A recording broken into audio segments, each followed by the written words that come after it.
Alright, what's going on? I want to take this little brief clip here to give Ripsaw a huge shout out for a couple different reasons. They've got great customer service. You know, I ordered a saw 661 from them, changed my mind, got a 592. They done already was in the process of having it tore down to be ported. I called them and I changed my mind because I had so many problems out of the other two 592s, and said, can I get back to the 661?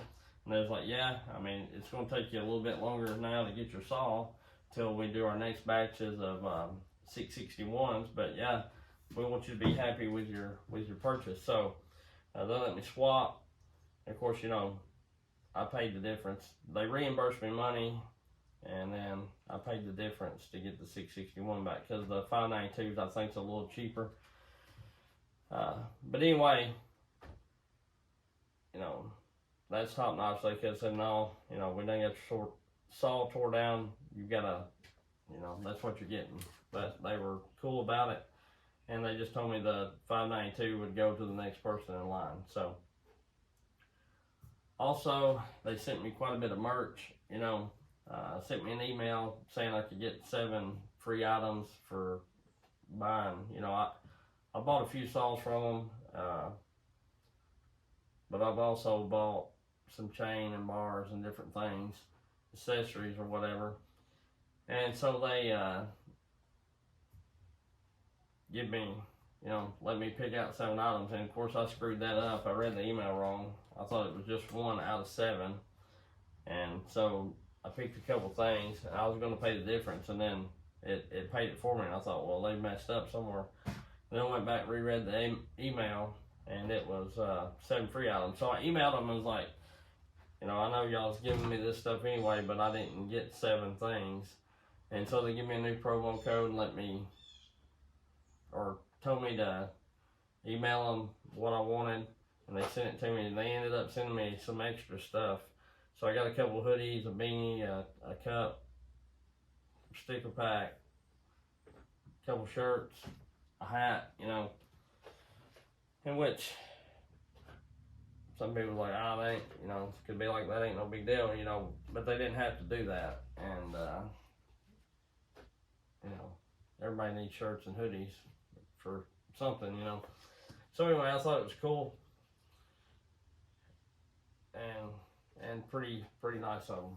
Also, I want to talk a little bit about support work. If I put a company or an individual on the channel or show their saws or talk them up, you know, to me they build a pretty good saw, or a really good saw, as far as power and everything. You know, I feel like they put the work in, and you know, with Ripsaw I feel that way. You know, some people I've read on forums, you know, and I've seen a couple videos here and there of people claiming that Ripsaws may not do that good of work or whatever. But you know, every saw I've got from them has been comparable to other saws that I've run by different builders. You know, they've been within hair's difference of each other. And there's tons of different ways to port things, and there's tons of different ways to run a saw to make it look one way or the other. That's why I try, when I do test cuts, I try to do 3 cuts. You know, one letting the saw fall through, one pushing on it pretty good, and then one dogging in. And I feel like that by doing that, you know, letting the saw fall through, it shows the top end of it, you know, the high RPM range, speed. And I feel like pushing firmly shows the torque and just everyday usage. And then I feel like dogging in, just it shows the torque in the bottom end of the saw, or the pull of the saw, whatever. And then it takes, and I try to do that a couple times, and then I take the best times out of both saws that I'm running and show them. That way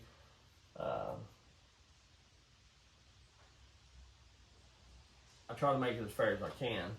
And you know, sometimes you see guys cut and they only do one cut. You don't know if they're letting the saw just self feed, or if they're pushing, or if they're well, you know, if they're dogging in. But you know, so you can't really tell, and it's hard to tell by watching a YouTube video exactly how hard someone's pushing.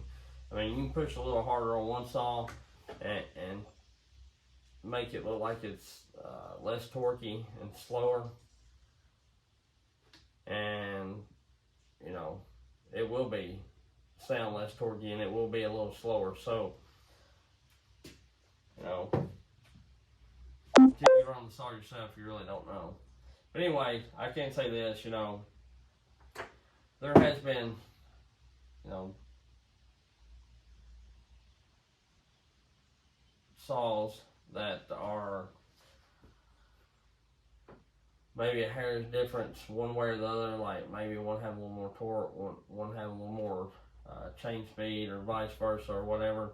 But I also realize, you know, I'm not done any testing with saws in a while, because I've got some newer saws in, and I want to get them broke in before I do testing. I used to have a real bad habit of as soon as I got a new saw in, like this Ripsaw, I'd run it against one that I've done had, you know, 6 months or a year, and had quite a bit of time on.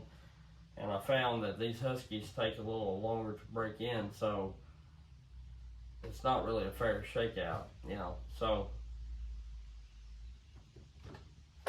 that's why I'm not done it yet. But I can tell you I have run this, and I'll show a little clip of it running. You know, it's got plenty of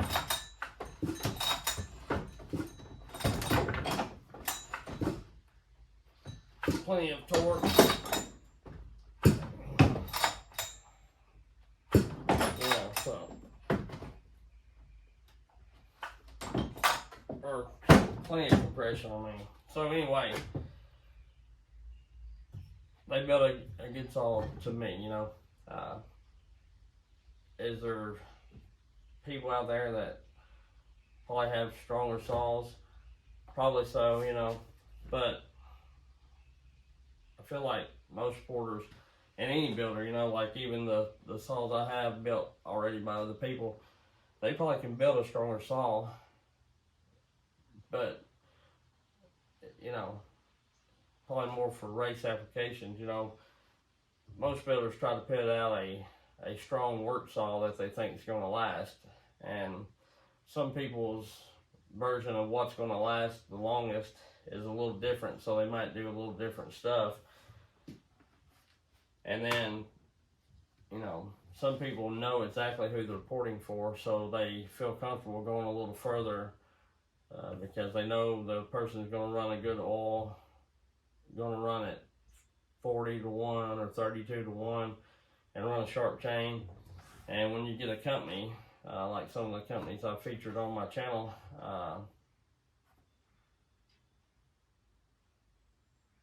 they may just have a certain build that they build for the public, just due to the fact that they don't know exactly who's going to be running the saw, you know. Somebody that runs a dual chain or half dual chain, and somebody that runs, you know, 50 to 1 or something like that, or 100 to 1, or one to straight gas it, or you know, you never know. So be that what it may, you know, if I, like I say, if I put it on the channel, then it's a good build to me. You know, I've not had any of these saws 20 years, so I'm not going to say they're going to last 20 years. But, you know, I've had stock saws that stock 592 is 2 months old, and it done blew up pretty much. You know, the piston cylinder was scored. So, don't know what it was from, you know, bad gas. I've got a 661 from the same guys that run the same gas, and it's fine. So, anyhow, that'll be another video. But Ripsaw is a pretty good company. And I've talked to one of the gentlemen, I can't remember his name, and their lead time should be coming down quicker because of the CNC porting. Now they're doing them in big batches, and the way he taught that would allow them to get saws out faster once they get caught up. So, you know, that was one of my biggest gripes before, is just how long you gotta wait. But that should be getting, from the way I understood him, that the lead time should be going down. So to shorter time frames once they get caught up. And I get, especially there, I think there's still some saws they do hand by hand. Once they figure out how to get them CNC ported, I'd say they're going to be pushing saws out pretty fast, and the wait times will be down. I don't know what they'll be. I doubt it'll be like 2 weeks or something like that. But it won't be 6 to 8 months. I don't figure. So anyway, I've had builds. I've had saw builders of all different sorts. From guys that got my saws back to me in 2 to 3 weeks, from people that's had my saw all the way about 1.5 years. So that's just something to look into if you're wanting a ported saw, how quick you're wanting it and all that kind of stuff. So, and like I've said before, there's advantages to everything and disadvantages to everything. So you just got to look at the option and what's best for you to decide who you're going to get to build your saw. But these guys do good work, and I'd recommend them. So, but like I say, if I put it on the channel, I'd recommend them. But anyway, huge shout out to Ripsaw.